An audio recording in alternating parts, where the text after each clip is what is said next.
Good morning and welcome to the Sunday Business Page. I'm John Delano. This morning, new life for Pittsburgh's former terminal building in the Southside Flats section. We'll show you what could be one of the city's most attractive office, retail, and recreational developments along the Mon River, part of the Highline project. McKnight Realty partners Izzy Rudolph will join us. Then Robert Morris University's president, Dr. Christopher Howard, tells us about more than $7.5 million in foundation and corporate gifts that will fund new science and engineering labs and much more at Robert Morris. And then Point Park University's business school dean, Steve Tanzilli, explains why it's so important to teach Point Park students financial literacy. It's all next right here on the Sunday Business Page. This is the Sunday Business Page on KDKA-TV. And a very good morning to you. Thanks for spending part of your Sunday morning with us. An area along the Southside Flats and Monongahela River will soon see new life. A building, ironically called the Terminal, is anything but that. As I learned last week, it's the center of a new project combining business, recreation, and shopping. Near Station Square is an historic terminal warehouse built over 100 years ago, separated by a road that runs down the middle of the complex. 1, 2, 3. Governor Wolf, elected officials, and owner McKnight Realty Partners broke ground to convert this space into a modern office and retail complex called the Highline, linked by a pedestrian walkway from Carson Street to the Monongahela River. What is happening all throughout Pittsburgh, I mean, the revitalization of a great city, and this is part of it. I mean, this is the South Side, South Shore, and up until a few years ago, this was a place that was a little rough, and it's really coming back. Some 500,000 square feet of office space, 100,000 square feet of retail space, and a 500-foot elevated green park-like pedestrian walkway with lighting and seating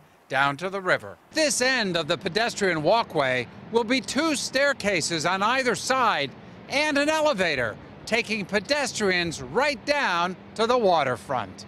Stacy Vernalis with Friends of the Riverfront says this allows completion of a key bike and walking trail. This is the only gap we have in the city for the 24 miles of the Three Rivers Heritage Trail. And this is the tipping point. Developer Izzy Rudolph says the public use is key. Our focus is really on the green space, which is what makes it so unique. This is the only space that we really can walk in off the street and walk to the waterfront and really feel and touch the water. To encourage use, an old paper products warehouse underneath the Highline is being turned into a 527-space public parking garage. Expect completion by next April. Well, right now we want to welcome Izzy Rudolph to the Sunday Business Page. He's president of McKnight Realty Partners, which is transforming the terminal building into the Highline complex. Izzy, great to have you on the show. Welcome. Thank you for having me, John. You know, this is a pretty exciting project, and let's see if we can help locate it a little better for folks, because it's hard for me to know exactly what we call this part of the South Side.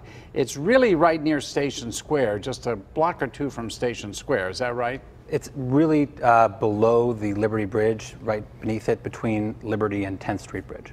Between Liberty and 10th Street Bridge. So what I thought was so remarkable about this development when I came to that press conference a week or so ago was the fact that this is going to allow people to go from Carson Street straight down to the river. Explain that to us. So looking at the project, the way that we were analyzing it for 2 years before we bought it, there really had to be something special that made more than just an office building, more than just a parking garage. It had to be something that really connected to the community and made it more of a public amenity space.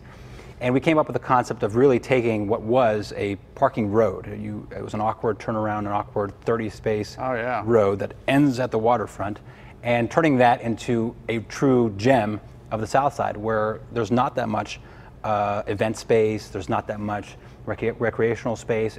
Plus, it is a great space for the tenants as well. So it was a great combination of public-private partnership where we could have the public there as well as the tenants using and utilizing that space for their enjoyment. Well, obviously you're going to have a lot of tenants. It's a great location. You already have some tenants in those buildings. But I want to focus for a moment on the public use, because I think that's what's pretty exciting. You're already taking requests to use the site as you develop it down at the end right near the water for public events, right? Give us some examples of what can happen down there. So there's actually about 2 acres of space when you're combining the High Line space from Carson to the Mon and the lower space, the lower plaza, which is also another acre. Both of those spaces can be utilized for different uses. 2 acres of space. Total, yes. Wow. So a lot of that is green space. A lot of that is hardscape, which can be used for farmers markets, events, concerts, or similar. A couple nonprofits have approached us about using space for their annual events, and we're more than happy to participate in those. And this weekend, actually, Art All Night is using the entire first floor parking garage for their event, where they're expecting to have 12,000 people over a 24-hour period. Wow. And you know what I think is particularly good, because that area parking is tough. I think the fact that you're going to have a 500-plus parking garage, 500-space parking garage right there is terrific. I mean, that really makes it easy for folks.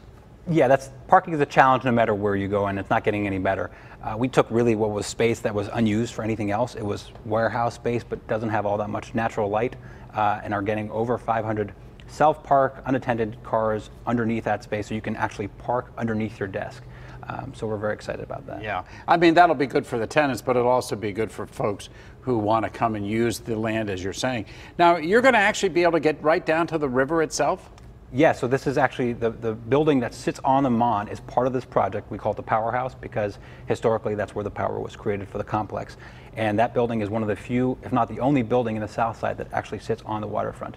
Really? So it's not the powerhouse anymore. Is it you're going to use it for retail space? So there actually is still steam being created for one of the buildings, so it does heat it. So there's technically power. is still a powerhouse, but it's going to be a retail and entertainment use in the future whenever we get there. Now, my last question, I always ask this question, and I know you may not be able to be definitive, but when exactly can we get in here and walk the site and be able to take advantage of all the great things that you're going to have on this site? We're going to be done with the High Line and the plaza down below by the end of first quarter of 2019. So my report where I said April of next year stands? Yes. Good.